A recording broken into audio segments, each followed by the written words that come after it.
It's time for JUCO Jam, presented to you by Dream Big Athletics, hosted by Tad Slowick, an exciting new podcast bringing you all the great action from JUCO baseball. Here you'll find weekly updates from around the country, highlighting the teams, players, and coaches who impact the game at the junior college level. Everything you want to learn about JUCO baseball can be found here and on our website at dreambigathletics.com. There you'll find our weekly team rankings, the top player rankings headed into the spring, and all the news of what is happening in the game at the junior college level. On this show, you will have many guests, coaches, players who will give us insight on the day-to-day, behind-the-scenes working of junior college baseball. And now our host, Tad Slowick. Welcome, baseball fans, to another exciting episode of the JUCO Jam podcast. I'm your host, Tad Slowick, and the podcast is brought to you by Dream Big Athletics. We have a special guest with us today. It's Jeff Johnson, head baseball coach at Chipola. Jeff, how are you doing today? Doing well today, Ted. How you? Good to see you. Jeff has been at Chipola College for 28 years. He's a National Coaching Hall of Fame person, a Florida Coaching Hall of Fame person, has led the Indians down at Chipola there to a couple national championships, and is one of the top programs in the country every year. I had to say that, Jeff, because I knew you wouldn't talk about yourself like that. So congratulations on all the great work you've done down there. And tell me a little bit of how you got started down there at Chipola. You know, Ted, I'm a local guy. My hometown is a little place called Bristol, Florida, about 30 miles south of Marianna. And, you know, I coached high school ball to start off with. Coming out of college, I played at University of Central Florida. And when I got out of there, I went into teaching and coaching, which not a lot of people do this day and age. It doesn't seem like. And my dad was a coach, principal, superintendent of schools. And I got a job here in Jackson County at Marianna High School. I coached here for 6 years. After that, I went back to my hometown for a year in Bristol at Liberty County High School and coached there. And then the Chipola job came open, and I was fortunate enough to be given an opportunity that a lot of people don't get, you know, coming out of high school to get to take a JUCO job. And I took this job in 96 and, you know, been here now for 28 years. It's been a great run. We've had great administration, a great support system, and you know, just proud of what we've done and want to continue to move forward with it. Yeah, you guys have accomplished quite a bit there, and each year you just keep, staying at the top of the rankings. You're among the best programs in the country every year, and tell us a little bit about this team this year. You know, this team is, as most all junior colleges, I think now are, you're inexperienced. Sometimes you're not young. You're just got new players, and you know, with the transfer portal and you know, guys recruiting the JUCO guys after their freshman year, which used to not ever happen. You know, you seem to have a bunch of new players. So we're young. We, you know, like everybody, we've gone through a little injury situation early with a few pitchers that went down on us. So we were thin there. Fortunately, we had some position player guys that could pitch as well. And some of those guys have really stepped up for us and need to continue to do that as we move through the season. You know, coming into the season, I thought we'd really swing the bat well and be able to have a really good offensive team. You know, we hadn't done as well of understanding how to score runs in different ways. You know, we're depending on the home run too much. We're not able to do the execution piece is not as good as it needs to be. You know, getting them over, getting them in, and you know, when the execution piece plays within a game, we're not quite where we need to be there. But you know, I think the potential of this team is a team that, you know, I think we can play with anybody. We just got to be more consistent and play better on a consistent basis. Well, you play in maybe arguably the toughest conference in junior college baseball, that Panhandle Conference. You got Northwest Florida, Gulf Coast, Pensacola, Tallahassee. All those teams on any given day could beat each other, and you know, you guys got to be on your game. How do you prepare the team to go through such a grind like that? Well, you know, you start in the fall. I mean, you really start in your recruiting good young men, you know, guys that are here for the right reason, guys that are, you know, selfless and want to play for a common goal. And that's getting a little tougher as you go too as well. But, you know, our team's starting to understand a few things. I hope we'll, you know, these next couple of weeks, we got 4 more conference games. So, you know, we're on the bye week this week. We're going to play Pearl River on Friday, which has got, I think they're ranked number 1 in Division II. So we'll play those guys on Friday, and then we get back to our last series with Tallahassee next week. We've got 4 games left. Northwest has got 3 left, and then I think Pensacola Tallahassee and Gulf Coast have 7 left. So, we're one game out of first place right now. We're up in second place, and I don't even know how to tell you what that is. With us playing 4 of them having 7, I think we're Right. up 5 in the win column and 2 in the loss column. So, we just got to continue to worry about ourselves and work to get better. Our league's a great league, and it's probably as much parity this year in it than it's ever been. In my 28 years, and I told some people before it started, I said, "There's no telling where this league's going to end up." I said, "I think there's 4 teams that could probably be first or last, in this thing." So it's kind of proven me true. Gulf Coast and Pensacola got to a really good start in the non-conference early in the year. I think both of them are ranked.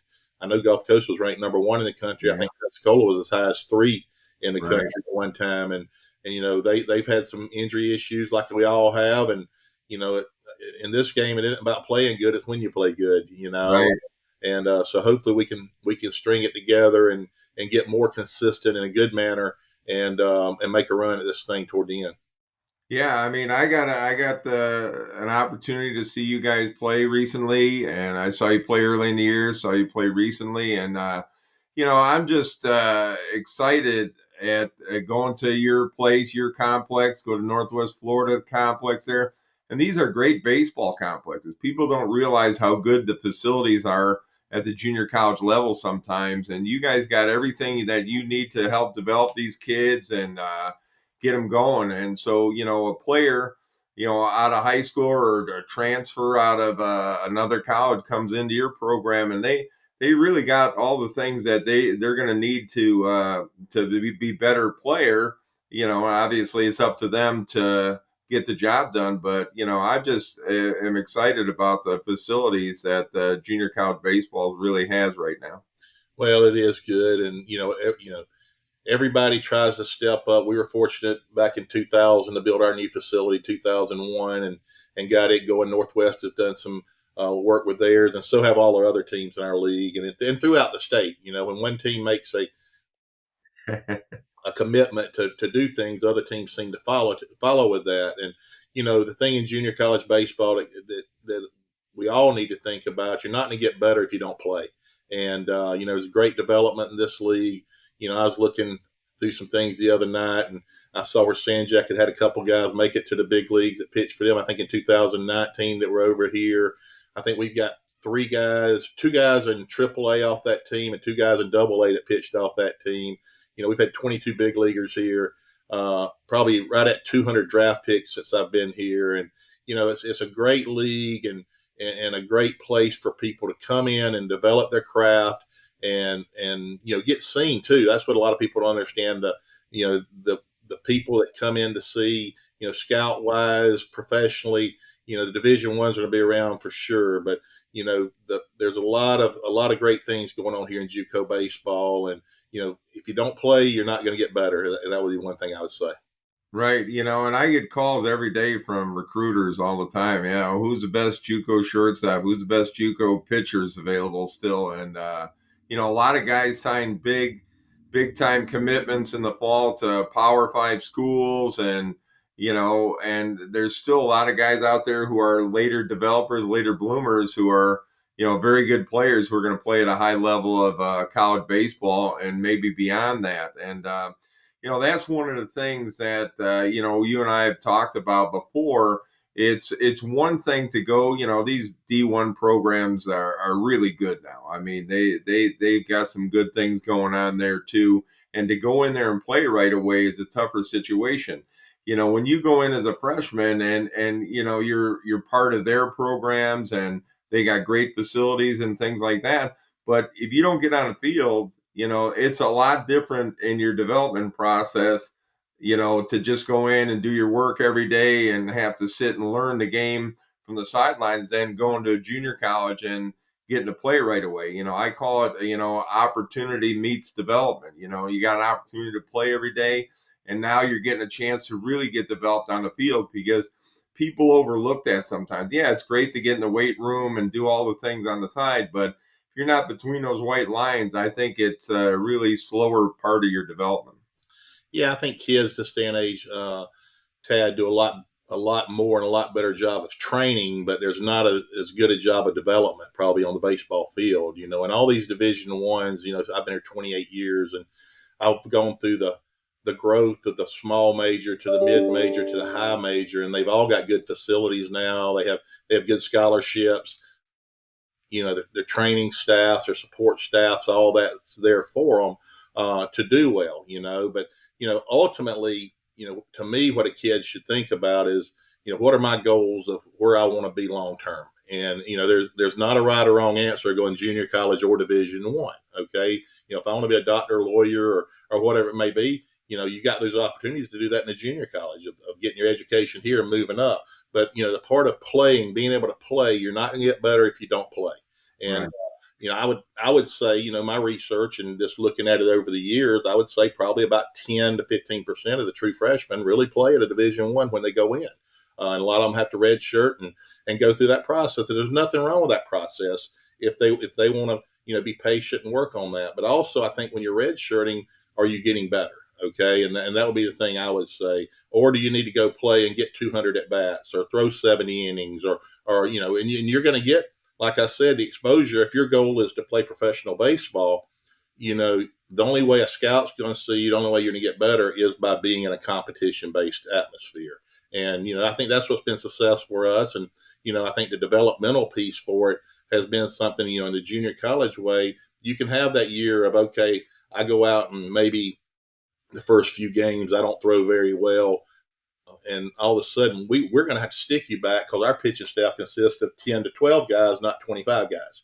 And so we're going to put you back on the field. Whereas sometimes if you get to Division I and you fail a little bit early, you're going to have to sit on that bench for a while and before you get back in there. And a lot of that has to do, they might have 5,000 fans in the stands, and the coaches, I don't blame them. They don't want to get in a position where they're getting embarrassed as well. But you also have to think about that developmental piece of getting more opportunities to show what you have. Right. I mean, and there's no doubt the point you touched on is really a good one because of the fact that when you're on the field, you got that success and failure thing going on. Okay. You go on there, you have a bad outing, how are you going to respond to that? If you don't ever get a chance to get between those white lines, you don't get those experiences of how you're going to recover and, tighten your belt up and get out there again and compete hard. There's no question about that. And, we see it all the time. And, I've had some guys that made it to the big leagues that came in here, and I'm not going to say any names. I've had one that was cut at a Division I level, and we brought him in here, and he was having some issues with throwing the ball around in the infield and outfield, and swung the bat pretty well. And at the end of the year, he's our best player. It was just a matter of the self-confidence and the security blanket of being able to get back on the field every day, even if you had a bad day, and had a lot of those success stories of guys doing that. And and at junior college level, you're talking about mostly freshman and sophomore type age kids, who first time away from home maybe, or just getting used to the college scene, going to class and doing things. It's tough to make those adjustments sometimes for people who are getting away from home for the first time. Yeah, you talk about the physical maturity and the physical development. That mental development maturity is big or not bigger than any of it, and the confidence and the self-confidence and the pieces that go with that of being able to fail and get up off the ground and go at it again and again and again, and the mental toughness piece that it takes to do that. And baseball is probably the best game of life that there is, because any game that you're supposed to fail 7 out of 10 times and you do pretty good, and that's good, it tells you what type of game we got. So, it's a tough mental game. I think we've got a little less development, as far as the way the piece is, the high school, the travel ball, all of that. The kids don't really understand the ins and outs of the game, I don't think, as well as they used to, because there's a lot of playing going on and not as much teaching going on sometimes. So, we're having to do a better job, and we're fighting with it every day of trying to teach the kids how to play the game and how to understand what the important things you have to do to be able to win on a consistent basis and the intricacies of the game. If you don't know those, you watch a TV game, you go on TV and watch a Major League Baseball game. Sometimes that can be a boring game if you don't understand what all's going on on the inside of the game, of the intricacies of it. Yeah, I mean, and you talk about these years, and when you come out of high school, whether you've been working out hard or whatever, you start developing as a man more when you're, 19, 20 years old. Your body changes, you become a little thicker, more physical. You become more of a man, and then you talk about the mental changes too. As becoming a man in that way too, not only a man physically, but now you've got to become a man mentally and be accountable and do your things that you need to do on a daily basis. Yeah, there's just so much more out there, Tad, than we used to have. When you get into the social media piece and the telephones and everything's polarized so much more for these guys. And I think a lot of people, they don't understand the nuts and bolts of what you're supposed to be trying to do. That the self promotion stuff that my dad told me. He said, if you're a good player, people are going to just play good, and people know you're a good player. We didn't back in the day get on and post everything we did on a social media site and all that. And I don't think you have to, but I think the perception is the reality right now of what's going on a little bit. And I think social media has had a lot to do with that. And I just think, the guys that are successful are able to go daily and, okay, let's work at this thing daily to get ourselves better and work towards our goal versus trying to, okay, we're going to put something that maybe not be in reality to them out in social media and all that as well. And just work daily, man, and do your due diligence. And hey, if you don't, a lot of people aren't going to make it to the big leagues. A lot of people aren't going to make it to Division I, and just do the best you can and achieve the goal that you can achieve. Yeah, definitely that growth is real important, no doubt about that. I get the privilege of traveling around the country a little bit and seeing all the junior colleges. We talk about how Division I has really stepped up its game, but junior college baseball has really stepped up its game, even since I've been involved in it heavily the last few years. As it just seems like the players are getting better, the coaching is better. I mean, it's really all come together, and there's so many good teams in junior college baseball. You don't realize the talent level has just been tremendous, and the development that's going on there is just great. And you and I have talked about before, how tough it is just to, get through your conference, and let alone now you got to get through the state where you guys really only have one bid coming out of the whole state of Florida, which is one of the top places to play junior college baseball.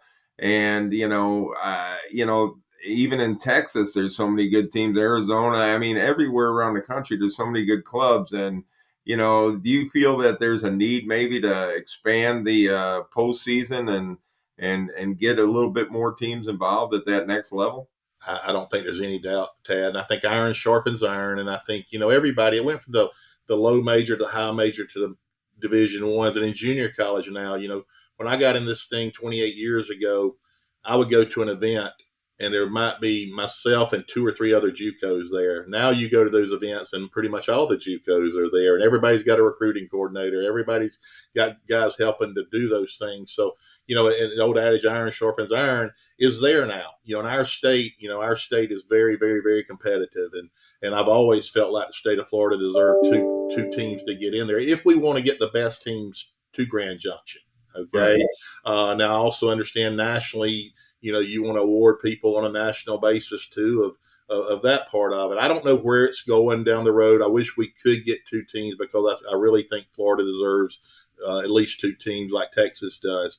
And but I we've talked a little bit, myself and a couple other coaches. Do you reorganize geographically? Do you start getting into maybe some regional play like everyone else does, and NAIA Division I, Division II, to where maybe you have to travel a little bit more, and that's always an issue with budgets and this, that, and the other. But put a limit. Okay, we're going to have a regional where you don't travel over 400 miles or 500 miles or whatever it is, and if you played some regionals, then maybe you would get more of the teams, give more of the better teams an opportunity to get out there. But I don't think anybody can doubt what I'm about to say. I think there's no question the state of Florida, year in and year out, two of the best 10 teams are probably in the state of Florida.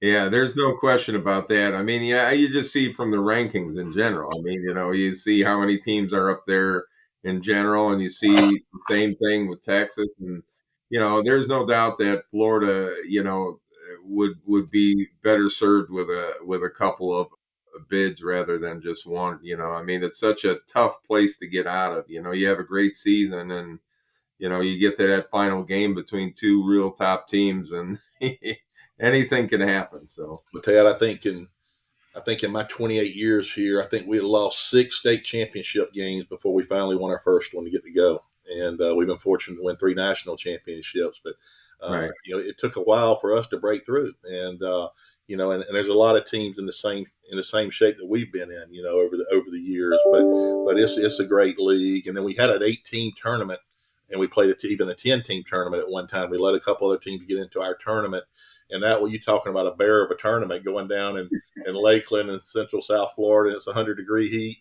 and for us up here in the Panhandle, we've been getting 70-degree, 70, 75 up here still, Right. and just the wear and tear. And over the years, I was talking to a friend of mine the other day, and I think I was so regimented back in that day that we would have to take batting practice every day. We'd have to take pregame IO every game. We were out doing our defensive drills every day, and I think about the third, fourth day of the tournament, our guys were completely worn out. And so that's one thing over the years that I've kind of learned when we do get down there. It's kind of you know as my dad used to say, the hay's in the barn sometimes. Just let you guys get them there, get them healthy, get them fresh, and let them play a little bit more. And you go through the mental parts and all that you got to do in preparation parts. But it was a tough tournament here, and it's hard to get out of Florida. Now we changed our qualification and bracket stuff a little bit. We're going to play a best 2 out of 3 with seed our tournament 1 through 8 here in a couple of weeks when we finish our conference season. We'll seed it 1 through 8. The 1 play to 8, 2 play to 7, 3 play 6, 4 play 5. And the winners of those best 2 out of 3s go to a 4-team state tournament now. So it's not quite as many games, and I think it gets us to where we're able to play more. When our season ends, and then our season ends around the first week of May, and then we're playing a World Series that started at the end of May, 1st of June. We were having 2 and 3 weeks off before we played, which was not good for Florida for a lot of years. So we've kind of structured it where we're playing more, and I think it's going to prepare our teams better to be more successful at the national tournament. Yeah. Well, that sounds like a good solution, and hopefully it works out well for everybody. And it's just like I said, just a tough baseball down there, and it's good baseball, and the kids get a lot out of those programs that are down there, and they get themselves onto a whole nother level. So the system seems to be working. So Well, I'll tell you this, and over the years, I used to could probably tell you, Tad, there's 3 or 4 teams, 2 teams that I feel like probably 3 teams that you feel like had a really legitimate chance of winning our state and getting out of it. This year, I don't know if I could tell you who they are. I mean, there's that much parity this time, and I think we've all had our goods, our bads, and all that. And I think just the consistency piece is something that we're all searching for. The consistency piece and the health piece, and not only the health piece physically, the health piece mentally of getting everybody ready to roll. So it's going to be interesting to see who comes out of here this year for sure. yeah, and that's definitely baseball. The same thing happens at the big league level. Not only the most talented team wins, is who's playing the best at the end there, and same thing Division I, two, and I think it'll be really interesting. I couldn't tell you the same thing. I've seen all those teams that are going to be involved in that in Florida, and like I said, I couldn't pick a clear winner right now either. So it would be tough. So. But I really enjoy coming down to see you. I appreciate your hospitality all the time. I really enjoy being at the complex down there and seeing all the good things that you got down there and your conference has, and junior college baseball in general. It's always fun, and it's always good to visit with you. And I'm glad you got a chance to visit with us today. And I appreciate your time. And I know you got a lot of work ahead of you here still, even though the season is getting on. And I wish you the best down the stretch here. Well, we appreciate you, Tad. Appreciate what you're doing for junior college athletics and baseball in general. And for somebody that's been in the game, that understands the game, that's played the game, I think you give it a great perspective, and we thank you for what you're doing as well. Good, and I'm having fun, and I look forward to doing it again. So, Jeff, we'll have to get you on again sometime, and in the meantime, you go take care of those Indians down there, and I wish you well down the stretch. Thanks for joining us on another JUCO Jam baseball podcast. I'm your host, Tad Slowick, and wishing you all a good day. Take care, Jeff. Thanks, Tad. You've been listening to JUCO Jam. For all your junior college needs, go to dreambigathletics.com and make sure to tune in to next week's episode of JUCO Jam.